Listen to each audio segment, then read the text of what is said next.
Hey guys, welcome back to the third video, part 2 of the demo work of my supercar garage remodel. Today we're going to be taking down all of this drywall and all the old gross insulation behind it so that we can put up new, really nice insulation.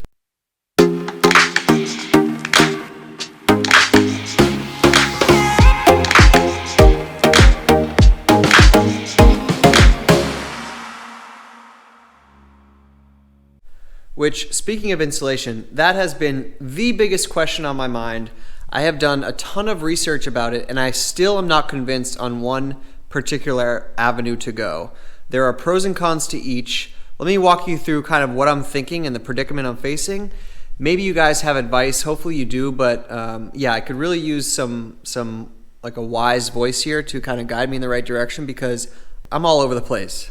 All right, as a reminder of kind of what we're working with, we have this back wall which goes up into, I guess it's not really a cathedral ceiling because we have these trusses, but kind of a vaulted ceiling up there. So this back wall, an exterior wall here, the outside wall with the garage doors.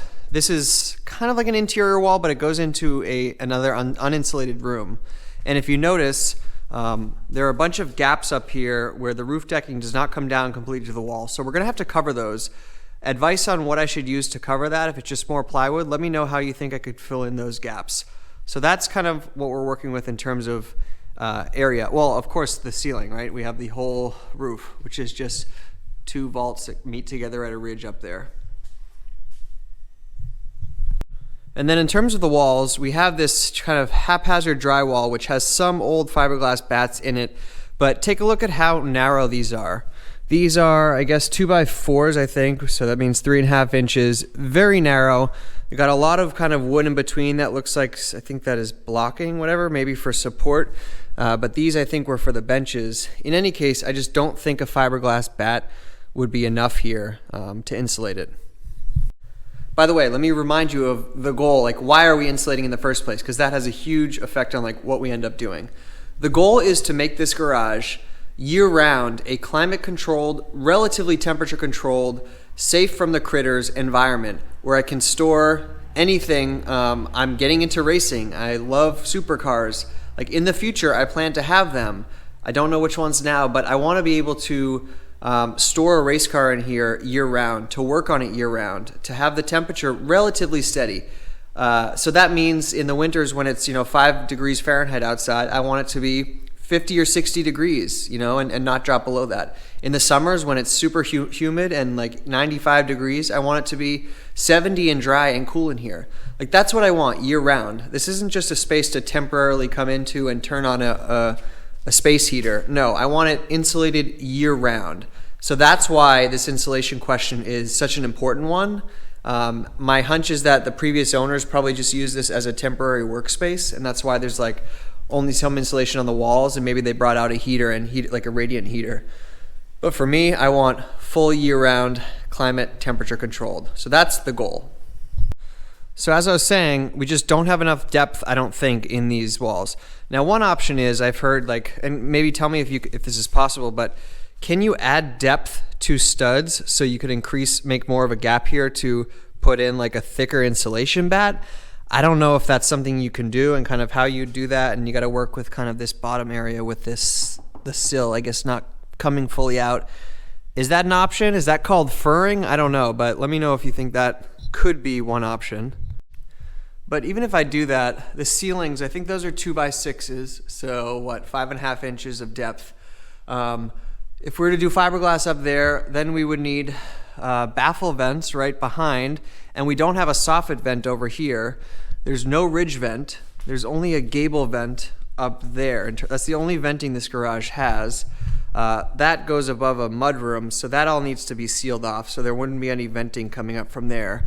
So my thinking is to get enough like insulation in these rafters, we're going to need to spray foam. Like I don't see another option.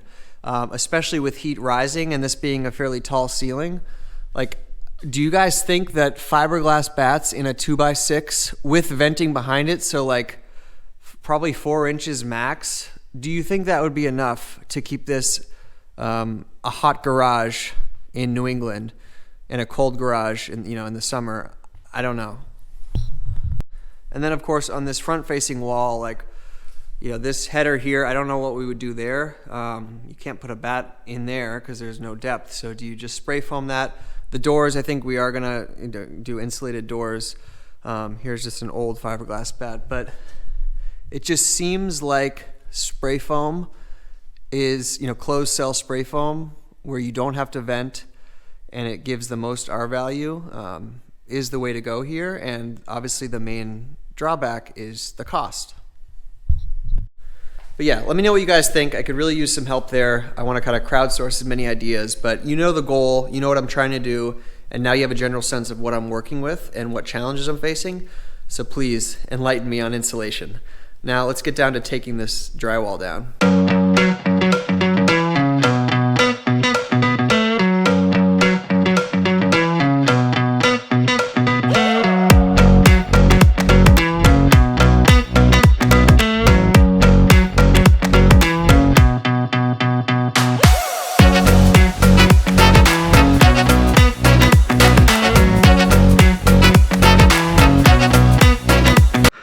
All right, I got 3 panels down.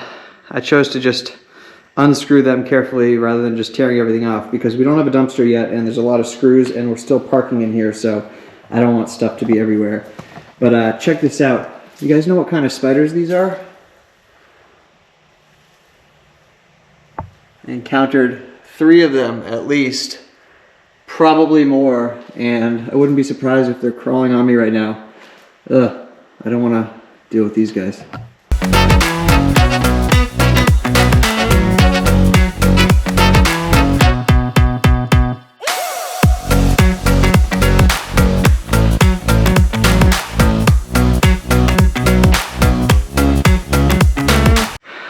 All right, we got all of the roof part of the drywall down. In addition to these mean looking, yet still pretty friendly looking spiders, also found some water, so some leakage getting through. Damn, probably gonna need some roof repair there or understand where the leak's coming through after we take the insulation off. That's never good to find. I think I just caused that hole with the crowbar, and then some other brownish staining up here, which I don't know, but yeah, we'll have to rip all this off and figure out where that leak is coming from. All right, not gonna lie, this kind of sucks. It's getting to be more dirty work. I'm finding a ton of those spiders, and then I'm not sure if I want to do this because there's a or there was a snake den, basically tons of snakes in here. But it's possible there's, you know, snakes behind there. So plus we got this welding outlet here. I think the power's off from the breaker, but I don't know if I want to chance it right now. I'm getting tired. I feel gross. I don't know.